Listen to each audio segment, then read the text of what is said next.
This emergency call was officially logged, yet according to police records, it should never have existed.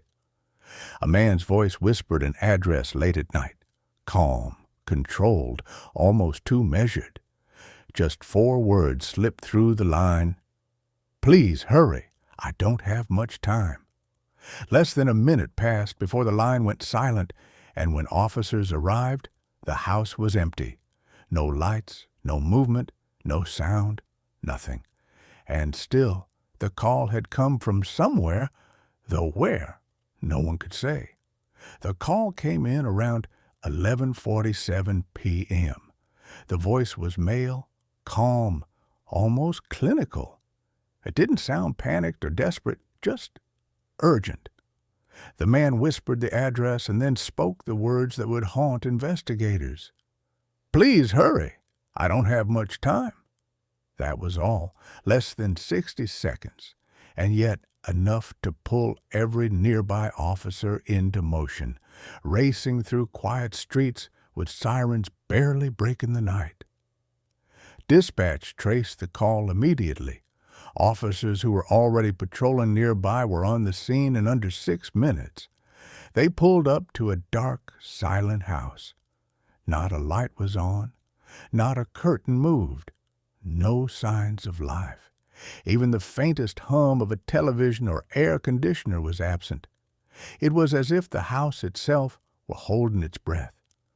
The front door was unlocked, no signs of forced entry, no broken locks, nothing out of place. Every officer on the scene was aware of the tension creeping in, the feeling that something was wrong.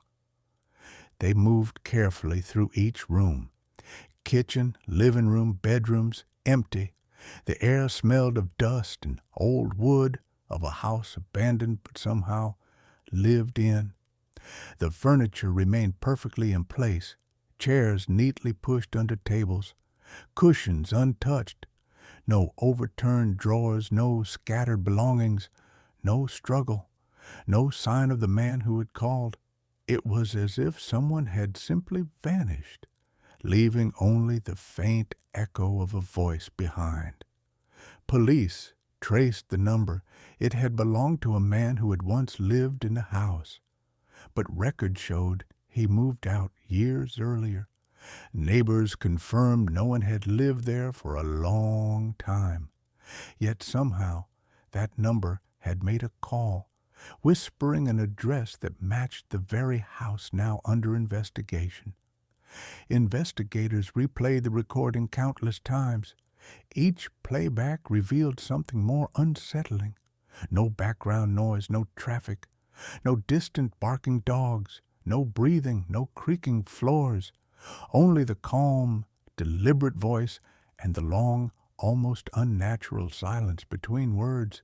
It was a voice that existed in a vacuum, unmoored from the world around it.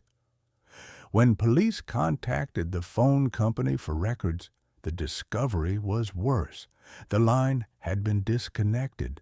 The number had no active service at the time the call was made. No phone, no service provider, no explanation. Yet somehow the call had been routed through 911, logged in official records, and traced to a house that should have been empty. The case yielded no body, no suspect, no motive, no explanation. After months of investigation, the files were quietly closed. Officers returned to their routine, the city moved on, and the house sat silent once more. But the recording remained, preserved in the archives. A voice from nowhere, a message that should not have existed. Emergency calls are logged with incredible precision. Every tone, every second, every dispatch is meticulously recorded. Errors are extraordinarily rare, and yet here was one that defied every rule, every technical limitation, every expectation. Only one question lingered, heavy in the air, unspoken but impossible to ignore.